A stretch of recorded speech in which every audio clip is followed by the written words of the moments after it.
David Chislett. Hi, Dave. Good day. How are you? I'm good, thank you. Now, Dave is a seasoned speaker, trainer, and writer with over 25 years of experience in the creative industry. David specialises in unleashing creativity as a pathway to change. Through his engaging content and thought-provoking insights, David invites readers to explore the world through a different lens and ignite their creative spark. So, Dave, can you tell me about innovation and creativity? Because I know that you empower individuals with creativity to thrive amidst all sorts of change. So what can you share about creativity and innovation? Well, the way I see all of this is that creativity is the process that underlines the product of innovation. So anybody who wants to innovate needs to be able to think of great new ideas and to find different ways to connect all of the information they have at their disposal. You know, innovation is about making things new, and so is creativity. I think what often happens, though, is that people think creativity has only got something to do with art.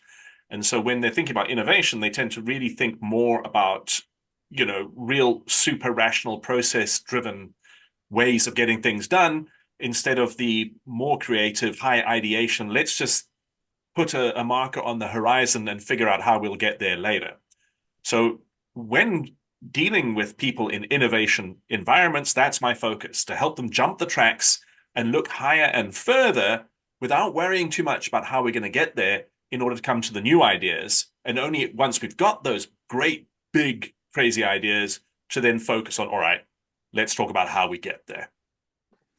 Okay, that sounds really good. So does that mean that anybody is innovative? Anybody is potentially innovative because everybody is creative. I draw the distinction because to innovate is also quite a specific skill set, and not everybody has it. But you can acquire it because you are creative. It's about the framing, it's about the knowledge, and it's about having the processes at your disposal. So yes, potentially anybody can innovate because everybody is creative. That is so interesting because I'm clearly wrong. Because my perspective would have been the other way round, thinking that almost anyone can create something or innovate something from what's there, but creativity comes from a different place. So you need to school me, David, because I'm clearly wrong. Well, what is creativity? It's joining dots. It's taking existing information and configuring it in different ways. Now, you can do that in an artistic environment. You can do that in a business environment. You can do that in a technical environment. I mean, Einstein was hugely creative.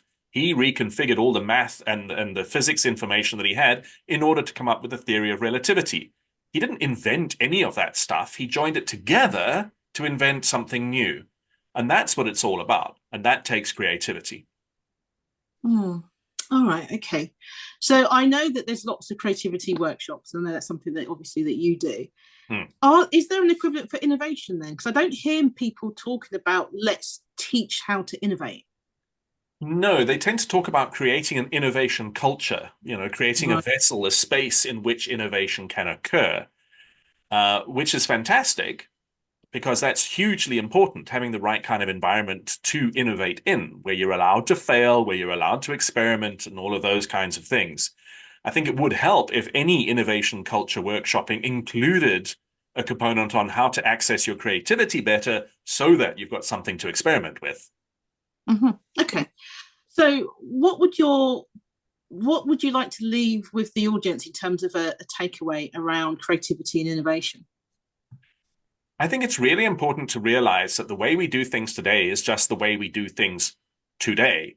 It doesn't mean anything for the future, and quite often it actually means nothing about the past, which means that it's temporary. And we will move past it sooner or later because technology is introducing so many new factors into everyday processes that the business models attached to it will be forced to change.